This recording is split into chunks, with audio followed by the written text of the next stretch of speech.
अस्सलाम वालेकुम dear students. आज हम पढ़ेंगे topic understanding the investment process. मैं हूं आपका course instructor doctor Mohammad Wajid Raza. Course का नाम है investment and portfolio analysis. Investment process से समझने से पहले एक बहुत अहम क्वेश्चन जो जहन में आता है वो है कि वाई वी शुड इन्वेस्ट।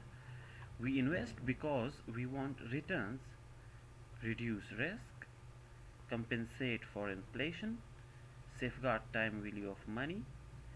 तो अगर इन चीज़ों को हम देखें तो हम इन्वेस्टमेंट जब करते हैं तो हमारे जहन में एक ही मकसद होता है या फिर कुछ मकासद होते हैं, जिनमें से अहम ये है कि हमें फ्यूचर में उसके बदले रिटर्न्स मिले या फिर जो हमारा रिस्क है फाइनेंशियल टर्म्स में वो मिनिमाइज हो सके, और जो वक्त के साथ इन्फ्लेशन आता है वो उसके साथ हम डील कर सकें, और जो वक्त के साथ या अल्टरनेटिवली हम कह सकते हैं कि जो टाइम वैल्यू ऑफ मनी की वजह से मनी की कदर में कमी आती है उसको हम कंपेंसेट कर सके और उससे हम खुद को बचा सके।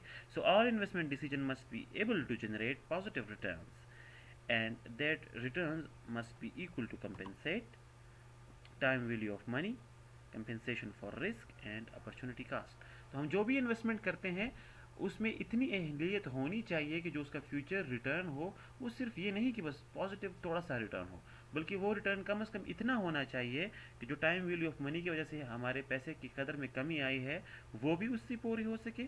जो हमने एक्स्ट्रा रिस्क लिया है वो इन्वेस्टमेंट में, उस रिस्क के लिए हमें कंपेंसेशन मिल सके, और जो हमारी अपॉर्चुनिटी कास्ट आई है वो भी हमें रिकवर हो सके। अब अगर हम इन्वेस्टमेंट प्रोसेस की बात करते हैं तो नॉर्मली जब हम बात करते हैं कि इन्वेस्टमेंट क्या है तो हमारे जहनों में बात आती है कि जो हमारे पास पैसे हैं उससे हम कोई प्रॉपर्टी खरीदें, गोल्ड खरीदें, करेंसी खरीदें, या फिर कुछ अशिया खरीद के उनको दोबारा इन्वेस्ट करें, मतलब कोई बिजनेस शुरू करें, तो इसको हम नॉर्मली इन्वेस्टमेंट कहते हैं। लेकिन हकीकत में या प्रैक्टिस में जो हम पढ़ाते हैं या जो पढ़ते हैं, इन्वेस्टमेंट इतना ईजी नहीं होता। ये एक कम्प्लेक्स प्रोसेस है और ये मुख्तलिफ स्टेप्स से गुजर के एक पूरा डायनामिक प्रोसेस बनता है, और वो आपकी बेसिक ऑब्जेक्टिव से लेके आपके रिस्क प्रेफरेंसेस तक और आपके परफॉर्मेंस इवैल्यूएशन तक ये पूरी चीज़ें इसमें कवर होती हैं। तो अगर हम एक इन्वेस्टमेंट प्रोसेस की बात करते हैं तो नॉर्मली ये 6 स्टेप्स पे मुश्तमिल होता है। आइए इसको पढ़ते हैं।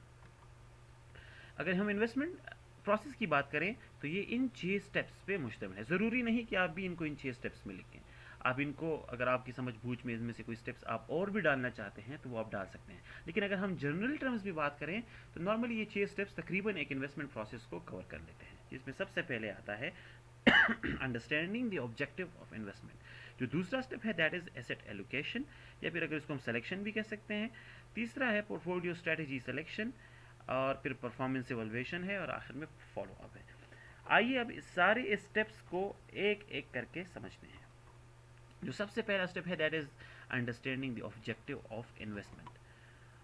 अब अगर हम इन्वेस्टमेंट करना चाहते हैं तो हम ये नहीं करेंगे कि हम एकदम से किसी चीज़ में छलांग लगाएं। हमारे पास पैसे हैं, सेविंग्स हैं, या फिर हमने मनी बोरो किया है, तो ऐसा नहीं कि हम एकदम से छलांग लगाएं या एकदम से हम डिसीजन लें और प्रॉपर्टी में इन्वेस्टमेंट करें या फिर गोल्ड में इन्वेस्टमेंट करें। नहीं, बल्कि सबसे पहले आपने इस पर होमवर्क करना है। You have to work out कि आपके इन्वेस्टमेंट का बेसिक ऑब्जेक्टिव क्या है। आप जो ये पैसा लगाना चाह रहे हैं इससे आपका मकसद क्या है।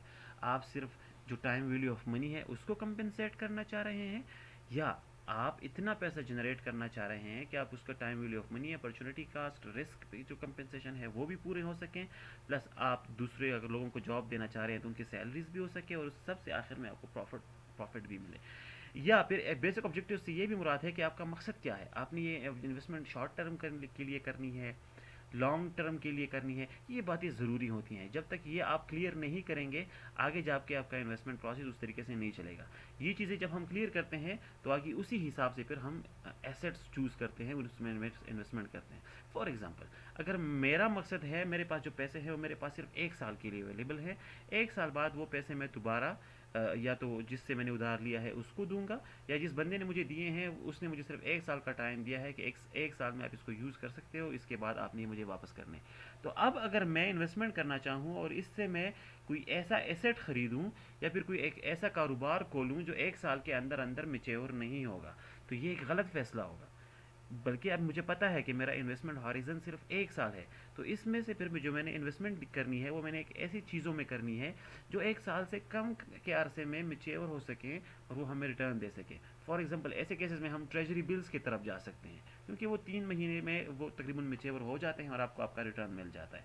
तो देखा, जब हम शुरू से अपने ऑब्जेक्टिव्स क्लियर करते हैं, उसी हिसाब से फिर बाद में जो आप इन्वेस्टमेंट के स्टेप्स लेते हैं वो सारा इन्हीं पे डिपेंड करता है।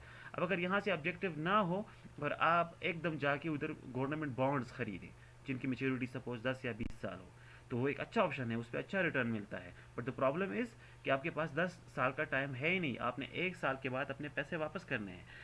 इसीलिए शुरू में ही इन ऑब्जेक्टिव्स को, टाइम हॉरिजन को शुरू में ही क्लियर करना बहुत ज़रूरी होता है। सिर्फ ऑब्जेक्टिव और टाइम हॉरिजन को क्लियर नहीं करना, बल्कि आपने अपने क्लाइंट को भी समझना है जिसके लिए आपने इन्वेस्टमेंट करनी है, या फिर अगर अपने अपने आप के लिए इन्वेस्टमेंट करनी है तो आपने अपने आप को अंडरस्टैंड करना है। या फिर अगर आपने म्यूचुअल फंड चलाना है, दूसरे लोगों के लिए इन्वेस्टमेंट करनी है, तो फिर सबसे पहले आपके जो टारगेट क्लाइंट है आपने उनकी जहनीत समझनी है रिस्क के हवाले से, कि उनका रिस्क एटीट्यूड क्या है, आपने किन लोगों के लिए इन्वेस्टमेंट करती हैं। जो लोग पैसा दे रहे हैं उनका एटीट्यूड टुवर्ड रिस्क क्या है, आया वो रिस्क एवर्स हैं, वो रिस्क न्यूट्रल है, या रिस्क सीकर्स हैं। रिस्क एवर्स मतलब कि वो रिस्क पसंद नहीं करते, वो बस चाहते हैं कि उनका पैसा कहीं पे इन्वेस्ट हो जाए और भले ज़्यादा रिटर्न ना हो, बहुत छोटा ही रिटर्न हो, लेकिन उसके पैसों में लॉस होने के चांसेस ना हो। कुछ लोग ऐसे होते हैं जो रिस्क न्यूट्रल होते हैं, वो मतलब समझते हैं कि ना बहुत ज़्यादा रिस्क हो ना बहुत कम रिस्क हो, पर गुजारा हो जाए तो ठीक है। कुछ लोग होते हैं जो रिस्क सीकर्स होते हैं, वो ज़्यादा रिटर्न के पीछे भागते हैं। वो कहते हैं कि बेशक आप ज़्यादा रिस्क इस इन्वेस्टमेंट में हो, लेकिन हमें रिटर्न ज़्यादा चाहिए। नॉर्मली इसको हम बाद में पढ़ेंगे कि ये आपने आइडेंटिफाई कैसे करने हैं और इनके लिए फिर प्लान कैसे बनाना है। यहाँ पर आप सिर्फ ये समझें कि जब हम इन्वेस्टमेंट करते हैं तो रिस्क के हवाले से 3 तरह की क्लासिफिकेशन होते हैं। हम अपने क्लाइंट्स को 3 कैटेगरीज में डिवाइड कर सकते हैं, risk averse, risk neutral, risk seekers. आपने पहले ही स्टेप में ये काम भी करना है कि आपने समझना है कि आप जो क्लाइंट्स हैं वो कौन सी कैटेगरी में आते हैं, क्योंकि फिर आपने उसी हिसाब से इन्वेस्टमेंट करनी होती है। फॉर एग्जाम्पल मैं आपको क्विकली बताऊँ, अगर आपके इन्वेस्टर्स रिस्क एवर्स हैं, वो रिस्क नहीं पसंद करते, तो जाहिर है फिर आप रिस्क इन्वेस्टमेंट की तरफ नहीं जाएंगे। बेशक आपको कुछ स्टॉक्स ऐसे मिल रहे हैं जिन पे बड़ा हाई रिटर्न हो सकता है, उनका एक्सपेक्टेड रिटर्न हाई है, लेकिन क्योंकि आपके क्लाइंट रिस्क एवर्स हैं, वो रिस्क नहीं पसंद करते हैं, तो बजाय बेशक आपको पता है कि स्टॉक से ज़्यादा रिटर्न मिलेगा, लेकिन आपने फिर भी स्टॉक में इन्वेस्टमेंट नहीं करनी, क्योंकि स्टॉक रिस्की होते हैं। फिर इन ऐसे इन्वेस्टर के लिए आपने मजबूरन बॉन्ड्स या फिर जो फिक्स्ड इनकम सिक्योरिटीज़ होते हैं उनमें इन्वेस्टमेंट करनी होती है। तो यहाँ से अगर ये चीज़ें क्लियर ना हो तो बाद में जो आपके इन्वेस्टमेंट डिसीजन है वो सारे ही गलत होंगे। दूसरा स्टेप जो होता है दैट इज़ पोर्टफोलियो स्ट्रेटेजी। अब आपने दूसरे स्टेप में ये डिसाइड करना है कि आप जो पोर्टफोलियो बनाएंगे उसको चलाने के लिए तरीकाकार कौन सा होगा। नॉर्मली हम 2 तरीकों को फॉलो करते हैं, या तो हम एक्टिव मैनेजमेंट स्ट्रेटेजी रखते हैं या फिर पैसिव मैनेजमेंट स्ट्रेटेजी रखते हैं। एक्टिव मैनेजमेंट में ऐसा होता है कि जो फंड मैनेजर होता है, जो पोर्टफोलियो मैनेज करता है, वो उसको एक्टिवली मॉनिटर करता है, वो एक्टिवली चीज़ों में रद्द-बदल करता है, नए एसेट खरीदता है, कुछ बेचता है, मतलब कि वो वक्त के साथ जल्दी जल्दी चेंज होता है। इसलिए ये रिस्क थोड़ी सी रिस्की होती है, लेकिन इसका रिटर्न ज़्यादातर ज़्यादा मिलता है और ये कॉस्टली भी होता है, क्योंकि आप चीज़ों को जल्दी बेच रहे होते हो, जल्दी खरीद रहे होते हो, तो उस पर ट्रांजेक्शन कास्ट का खर्चा ज़्यादा आता है। दूसरा जो तरीका है उसको हम पैसिव मैनेजमेंट कहते हैं। पैसिव मैनेजमेंट थोड़ा सा ये पैसिव होता है, इसमें जो आप एसेट्स खरीदते हैं उसको आप जल्दी लिक्विडेट नहीं करते, बल्कि आप उनको जब पैसे लगाते हैं तो कुछ खास वक्त के लिए फिर आप वेट करते हैं और फिर इंतज़ार करते हैं कि वो एसेट मैच्योर हो, उससे आपको रिटर्न मिल सके।